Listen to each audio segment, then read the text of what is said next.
जय श्री कृष्णा। राधे राधे। एकादशी के दिन भगवान विष्णु के पूजन के साथ साथ तुलसी माता की पूजा व कथा भी अवश्य करनी चाहिए। इस कथा का विशेष विधान है।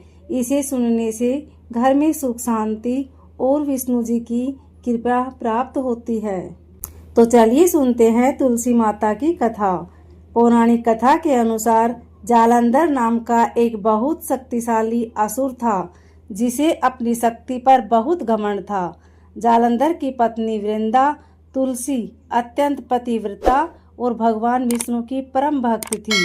वृंदा के पतिव्रत धर्म के प्रभाव के कारण कोई भी देवता जालंधर को युद्ध में हरा नहीं पा रहा था। जालंधर के अत्याचारों से परेशान होकर सभी देवता भगवान विष्णु के पास मदद मांगने गए। तब जालंधर का वध करने और देवताओं की रक्षा करने के लिए भगवान विष्णु को एक चाल चलनी पड़ी। विष्णु जी जालंधर का रूप धारण करके वृंदा के पास पहुंच गए। वृंदा को लगा कि उसके पति युद्ध जीतकर वापस आ गए हैं और उसने उनके चरण छू लिए।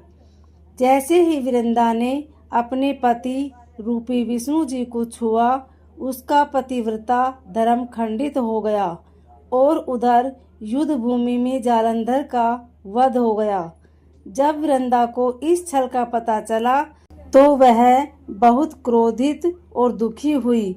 उसने भगवान विष्णु को पत्थर का शालिग्राम बन जाने का श्राप दे दिया।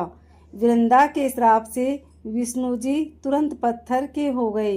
यह देखकर सभी देवी देवताओं में हाहाकार मच गया और उन्होंने वृंदा से प्रार्थना की कि वह अपना श्राप वापस ले ले।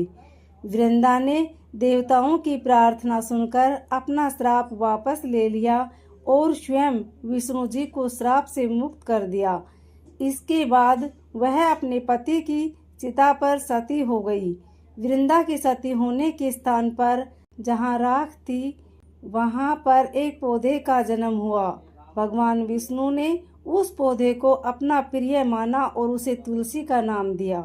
भगवान विष्णु ने वरदान दिया कि जो भी व्यक्ति बिना तुलसी के पत्तों के मेरी पूजा करेगा, मुझे भोग लगाएगा, मैं उसका भोग स्वीकार नहीं करूँगा।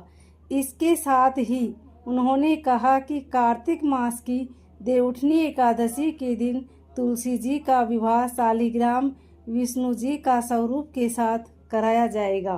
तुलसी पूजन के नियम। एकादशी के पावन व्रत के दौरान तुलसी जी में जल नहीं चढ़ाया जाता, क्योंकि एकादशी पर तुलसी माता भी भगवान विष्णु के लिए निर्जला व्रत रखती है।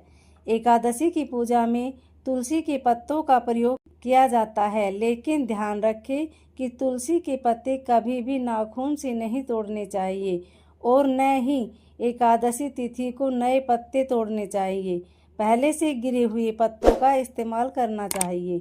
तो यह थी तुलसी माता की कथा। अगर आपको अच्छी लगे तो वीडियो को लाइक शेयर सब्सक्राइब जरूर करें। कमेंट में ओम नमो भगवते वासुदेवाय अवश्य लिखिए। धन्यवाद।